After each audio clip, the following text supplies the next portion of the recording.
Mm. Ah. Mm.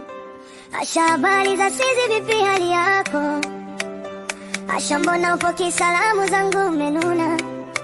Je, kuna kitu kinakusumbua? Niambie mpenzi, wakusaidie ama kuna kitu nimekukosea? Ya niambie ili nikuombe msamaha, pengine nilikudi bila kujua, maana nakuona uko sawa, sivyo nilivyokuzoea. Niambie basi mpenzi wangu.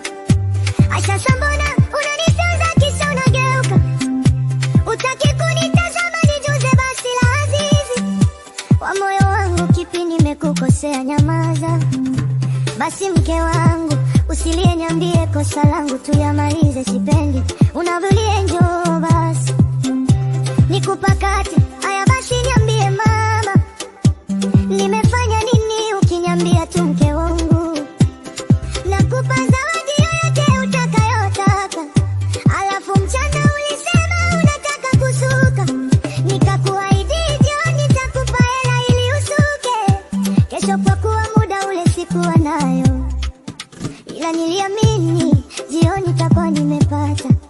Yapa basi mke wangu, napenda na mimi uwe unasuka upendeze, ila tu mchana sikuwaya. Aya niambie basi kama kuna shida nyingine.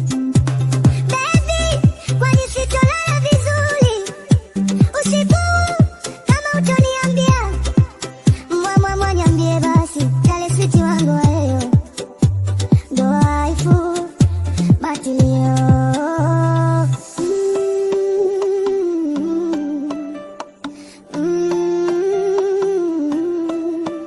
Musa boy, kokoliko, Musa mosi mtawayo, Musa boy, jogomo.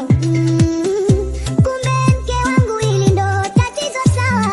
Asante kwa kuniambia, natumaini pia unahitaji majibu ya uthibitisho kutoka kwangu. Naomba nikujibu, asante kwa kuniruhusu nikujibu mke wangu, mimi sina mwanamke mwingine, nakupenda wewe tu peke yako, pia sintamani mwanamke yote zaidi yako, ni wewe tu ndiye unayenilizisha haja zangu. Ila mke wangu, watu siku zote huwa wanajema, nachohisi ni kwamba wanaumizwa na ndoa yetu hivyo hivi, ni sababu wanazizusha ili tumbo mbale.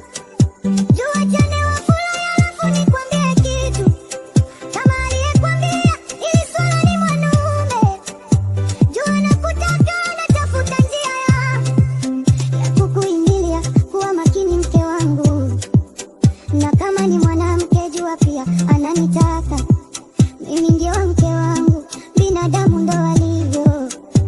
Watasema mengi sana yasiyo ya ukweli, wakiwa na malengo yao binafsi. Wewe niamini tu, mimi peke yangu, wala usiwape nafasi hata kidogo ya kuwasikiliza mada.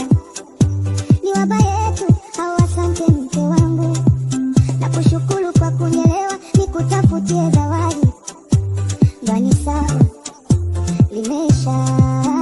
Mke wangu, nitalipambania ili siku chache tu, sasa nalala usingizi mzuri. Asante sana kwa kuniamini, nikukune hapa sawa, ngoja nikukumbatie.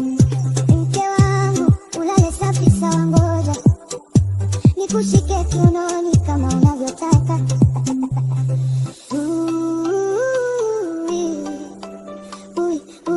Kumbe unataka nakupa unavyotaka, sema sitaili gani na kufanya taratibu kimahaba.